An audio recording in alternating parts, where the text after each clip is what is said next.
I kind of wanted to make my own word for search engine optimization for web searching. So I wanted a word that didn't already exist. We shortened the word sinister, and one weekend all the guys kept saying it. It stuck like, you know, like a name for a puppy. I like the Fox Body Mustangs. I mean, there's kind of a cult following with them. When I was younger, my father actually gave me 79 Pace cars, and I started the project. It was a rust bucket, so I built a 95 Cobra, but ever since then I was always looking for another car, and I found one in Iowa. Went out one weekend, picked it up. 5 years later, this is what we have. The end result was the initial goal, but it was done in phases. I try to enjoy the car over the summer months, so everything's, you know, in the winter months, I tackle something. So this year was engine, drivetrain, loose ends like that. So it's been planned out over the course of a few years. I did all the work. The only thing really that I didn't do, I helped with is the paint work in the engine bay, the upholstery in the interior. I did half of it. Anything with a stitch, I can't really sew, so that was done for me. You know, at first it was just kind of get it lowered with some decent looking wheels, running right, mechanical stuff. The car was pretty solid, but just, you know, needed some polishing around the edges.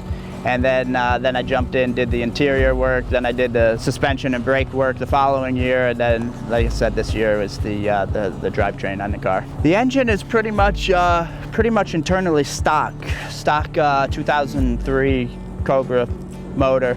It's got a 2.3 Whipple, and my favorite part is the Sullivan valve covers. I knew those valve covers had to be on it. There's a lot to change, but it was fine with me. Other than that, internals the same. Eventually it'll have cams, stuff like that, but it's pretty much, you know, fuel system and Whipple for mods. The T56 out of an 03 Cobra, the rear end is 8.8.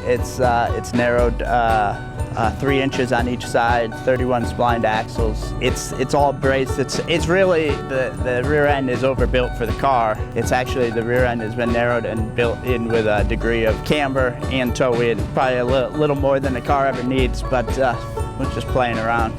Seems to work well. The interior, the goal when I started interior, a lot of guys don't like the four-eyed Fox Body interior. I was actually one of them, but one of my goals was to make it look good. So it's pretty much all the plastic was covered in black leather, suede headliner, dash pads, suede inserts, and then same thing with the carbon fiber, just carbon fiber inserts. Autometer gauges, Sparco seats, custom console. Stock console was another thing I never really liked. Really tried to take the cheapness out of it with all the plastic and get some nice feeling material in there.